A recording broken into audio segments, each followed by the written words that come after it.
మళ్ళీ మీతో మాట్లాడతాను. రఫీ గారు మీరేమంటారు? వైసీపీ హయాంలో గంజాయి సాగును ప్రోత్సహించారా? అదేవిధంగా చాలామంది యోగళం పాదయాత్రలో లోకేష్ గారికి చెప్పింది మా పిల్లలు చెడిపోతున్నారు, గంజాయికి బానిసవుతున్నారు, ఎలా అయినా కాపాడండి అంటూ కూడా ఆయనకి చెప్పినట్లు మనం మాట్లాడడం స్టార్టింగ్లోనే. అదేవిధంగా గత ప్రభుత్వంలో పోలీసులు సైతం ఆ గంజాయి వ్యవస్థకు సంబంధించి కాపలా కాశారు ప్రభుత్వ ప్రెషర్ వల్ల అనేటువంటి వ్యాఖ్యలు కూడా విన్నాం. మీరేమంటారు? నమస్కారం అండి. ఇప్పుడు మాట్లాడిన పోలీస్ ఆఫీసర్ ఆయన పేరు తెలియదు సార్. చెన్నశెట్టి చక్రపాణి గారండి. రామారావు గారు, అదే చక్రపాణి గారికి, రామారావు గారికి, అలాగే ప్రైమ్ మినిస్టర్ వీక్షకులందరికీ కూడా నమస్కారం. చక్రపాణి గారు చాలా చక్కగా చెప్పారు, జరుగుతున్నటువంటి వాస్తవాన్ని చెప్పారు.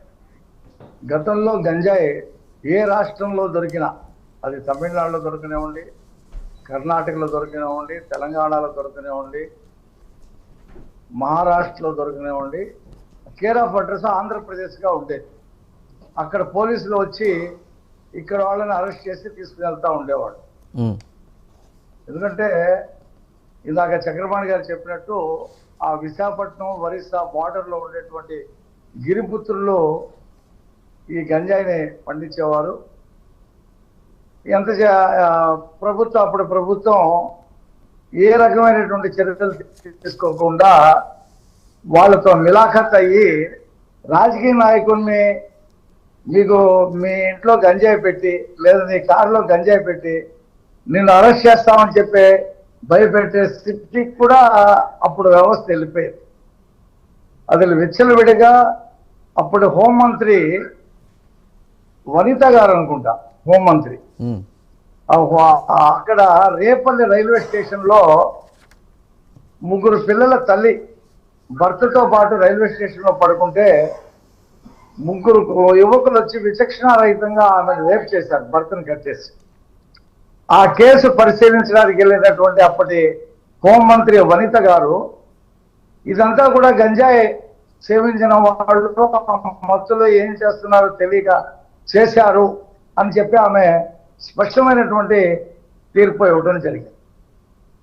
జగన్మోహన్ రెడ్డి గారి హయాంలో గంజాయిని అరికట్టకపోగా మొన్న తెనాలిలో గంజాయి సేవించి ఒక కానిస్టేబుల్ మీద దౌర్జన్యం చేసినటువంటి 3 యువకులు, వాళ్ళను పోలీసులు రోడ్డు మీద కొట్టారని మీకు నేను అండగా ఉన్నాను అనేటువంటి ఒక మెసేజ్ని తెనాలి ద్వారా ఆయన గంజాయి బ్యాచ్ మొత్తానికి, బ్లేడ్ బ్యాచ్ మొత్తానికి ఒక సందేశం పంపించారు.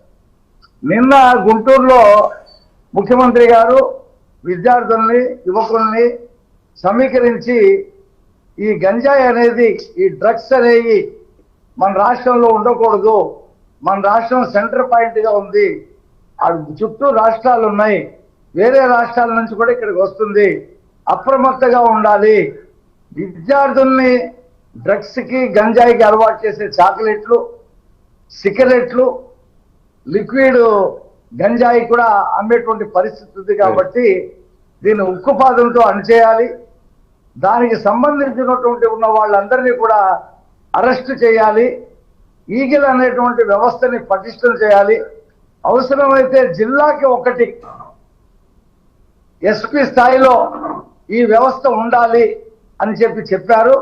ఇందాక చక్రపాణి గారు చెప్పినట్టు ఆ అరకు, ఆ ప్రాంతంలో గంజాయికి ప్రత్యామ్నాయంగా అక్కడ ఉండేటువంటి గిరిపుత్రులకి రోడ్లు వేయటం, వైద్య సౌకర్యాలు కల్పించడం, అలాగే ప్రభుత్వ పథకాలు అందించడం, అలాగే కాఫీ, అరకు కాఫీని పెద్ద ఎత్తున ఉత్పత్తి చేయించి అది దేశవ్యాప్తంగా మార్కెటింగ్ చేసి వాళ్ళకి ఆర్థికంగా ఆదుకోవాలనేటువంటి ఒక ప్రత్యామ్నాయ జీవితాన్ని అందించడానికి ప్రభుత్వం గట్టిగా నిలబడింది.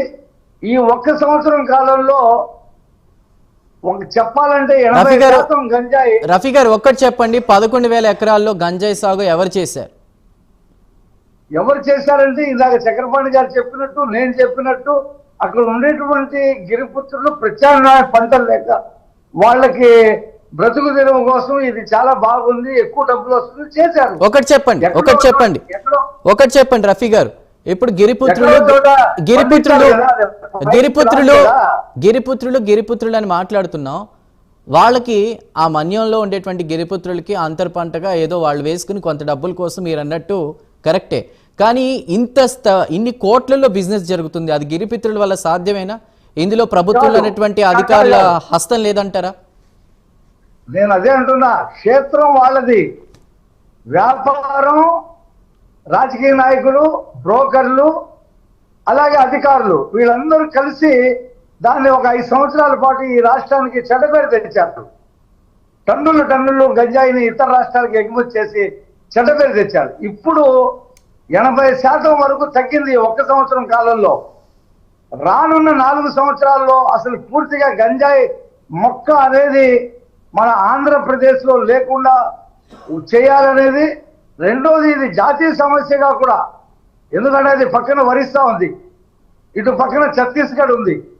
కాబట్టి ఇతర రాష్ట్రాలు కూడా మన రాష్ట్రం తీసుకునేటువంటి చర్యలుగా ఇది అంతర్రాష్ట్రీయ సమస్యగా మార్చి దీని కేంద్ర ప్రభుత్వ సహకారంతో దాన్ని పూర్తిగా నిర్మూలించాలి.